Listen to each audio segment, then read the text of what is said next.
Have you ever tried to sit in silence and felt anxious? Have you ever found yourself picking up your phone every few minutes for no reason? Or maybe you've noticed that reading a simple article, watching a full movie, or having a deep conversation feels harder than it used to. It's not your imagination. Your mind is overstimulated, and it's slowly eroding your ability to focus, reflect, and think deeply. In today's world, we are constantly bombarded by information, notifications, videos, messages, ads, sounds, endless scrolling. Each moment is packed with stimuli engineered to hijack your attention. But here's what nobody told you.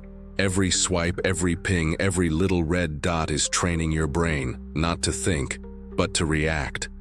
And over time, it changes the way your brain works. Let's break this down. Decades ago, human attention was a scarce resource. You'd sit with a book, a conversation, or even boredom, and you were forced to think, reflect, observe. But now, the moment there's an ounce of silence, your hand instinctively reaches for your phone. Not because you need it, but because your brain craves stimulation. Dopamine. Studies show that the average person checks their phone 96 times per day. That's once every 10-12 minutes. Think about that. Can deep focus survive in this kind of environment? Can reflection, creativity, problem-solving even exist when your brain is constantly being yanked from one piece of content to another? You are not just distracted. You are addicted to distraction. And this addiction is slowly destroying your capacity to think. Let me tell you a story. A university professor once gave his students a simple task. Sit in a room by yourself for 15 minutes with no phone, no books, no distractions. Just your thoughts. Most couldn't do it. Many got up before the time ended. Some even admitted they'd rather receive a mild electric shock than be alone with their minds. That's where we are. We've become so overstimulated that silence feels like pain. But why does this matter? Because the ability to sit with your thoughts is the foundation of all higher-order thinking. It's how you develop self-awareness, solve problems, create ideas, understand yourself. When your mind is always plugged into stimulation, it loses its edge. You stop being the thinker and become the consumer. Someone else is doing the thinking for you. Even worse, overstimulation doesn't just dull your thinking. It heightens anxiety, depression, and fatigue. Your nervous system is constantly on high alert. You sleep poorly, you forget things. You feel burnt out, even when you've done nothing. And here's the terrifying part. This isn't just a phase. The more you expose yourself to constant input, the more your brain rewires itself to depend on it. This is called neuroadaptation. Your baseline changes. What once felt exciting now feels dull, and what once felt peaceful now feels unbearable. So you chase more content, more noise, more escape, and deep down you feel emptier than ever. But here's the truth. You can reclaim your mind. You can rewire your brain.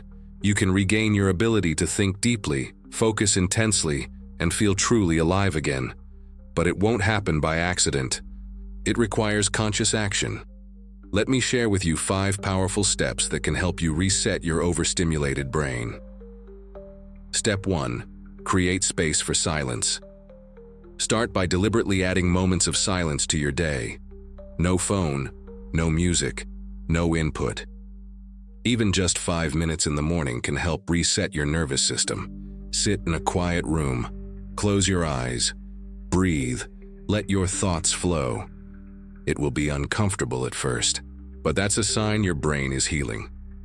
Step 2. Practice monotasking. Multitasking is a lie. It fragments your brain. Instead, do one task at a time, fully. When you eat, just eat. When you walk, just walk. When you work, just work. Train your attention like a muscle. Focus is not just a skill. It's a superpower in today's distracted world. Step 3. Do a dopamine detox. Pick one day a week to avoid social media, video platforms, junk entertainment. Replace them with reading, journaling, walking, creating. You're not punishing yourself. You're giving your brain a break from the constant flood of stimulation. This allows your natural reward system to reset, making real life feel vibrant again. Step 4. Protect your inputs. Be ruthless about what enters your mind. Unfollow accounts that add nothing. Turn off notifications. Stop consuming low-value content. You are not a garbage bin for digital noise. Guard your attention like your life depends on it, because it does. Step 5. Embrace boredom. Boredom is not your enemy. It's your brain's way of preparing you for creativity.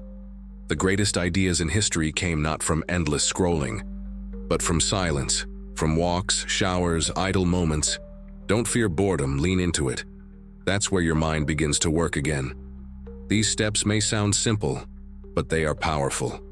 In a world that profits from your distraction, taking back your focus is a radical act of self-love. So what will you choose? Will you keep numbing your mind until you forget how to use it?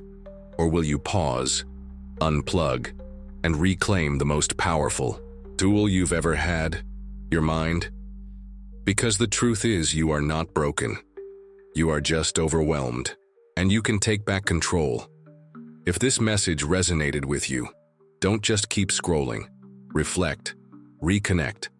And if you want to keep learning how to reset your mind, live consciously, and break free from the digital trap, make sure to subscribe and hit the like button. There's a lot more coming that will help you reconnect with your real self, the one hidden beneath the noise. Your mind was never meant to be this busy. Give it room to breathe, and watch what happens when you do.